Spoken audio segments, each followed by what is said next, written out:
জি, মাসুদ কামাল ভাই, যে সামনে নির্বাচন, অনেকটা নির্বাচনী ট্রেন্ড চালু হয়ে গেছে, সব ধরনের প্রস্তুতি চলছে। এখন আগামী নির্বাচনে বিএনপির শক্ত প্রতিপক্ষকে জামাত, এনসিপি অন্যরা হতে পারবে? আপনি যেটি বলছিলেন যে শক্ত প্রতিদ্বন্দ্বিতা, নির্বাচন মানেই প্রতিদ্বন্দ্বিতা, হতে পারবে কিনা? না, এটা বলা বড় কঠিন। বলা কঠিন এই কারণে, ধরেন জামাত তো একটা ভালো অবস্থানে আছে এবং যতই দিন যাচ্ছে জামাতের অবস্থান অল্প অল্প করে ভালো হচ্ছে। এটা ভালো হওয়ার কারণ হলো যে মানুষ তো আসলে বিচার করার চেষ্টা করছে যে সামনের দিনে কে আসবে কে যাবে।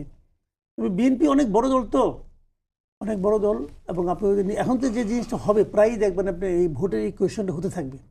যদি ভোটের ইকুয়েশনটা এত দূরবর্তী সময় থেকে আমাকে করতে পারেন, তাহলে আমি যেটা বলবো যে বিএনপি অনেক বড় দল এবং জামাত মনে করেন গত এক বছরে অনেকটা অগ্রসর হয়েছে। এই কারণে সাধারণ মানুষ দেখেছে যে গ্রামাঞ্চলে এবং প্রত্যন্ত অঞ্চলে যে চাঁদাবাজি দখলদারি, এটার মানে 90% বিএনপি করেছে।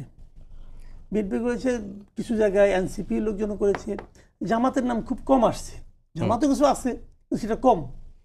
সেইভাবে মানুষ কিন্তু ওই এলাকার কর্মকাণ্ড দেখে বিচার করে। সেভাবে জামাতের একটু মনে হয় পজিটিভ, একটু হোমওয়ার্ক আছে, ওটা অস্বীকার করার কোনো উপায় নাই।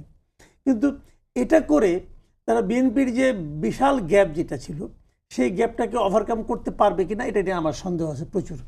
তারপরে আরেকটা কথা হলো যে আওয়ামী লীগ যদি ইলেকশন করতে না পারে, আওয়ামী লীগের যে ভোটগুলো, এই ভোটগুলো কিন্তু আমার ধারণা আওয়ামী লীগের যে জেনুইন যেগুলো আওয়ামী লীগের ভোট আছে, নৌকা মার্কের যে ভোটগুলো আছে, এগুলির মধ্যে আমার ধারণা যে নিয়ার অ্যাবাউট 50% তারা ভোট কেন্দ্রে যাবে না।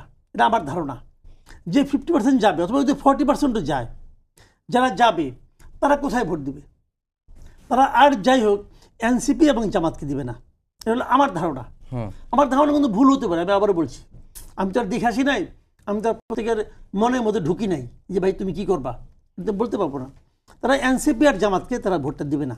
এই কারণে দিবে না, তারা মনে করে যে তাদের দলকে যে এই রাজনৈতিক কর্মকাণ্ড নিষিদ্ধ করা হয়েছে অথবা নির্বাচনে বাইরে রাখা হয়েছে, এই পুরো কাজটা এনসিপি এবং জামাত করছে, এটা ওরা মনে করে।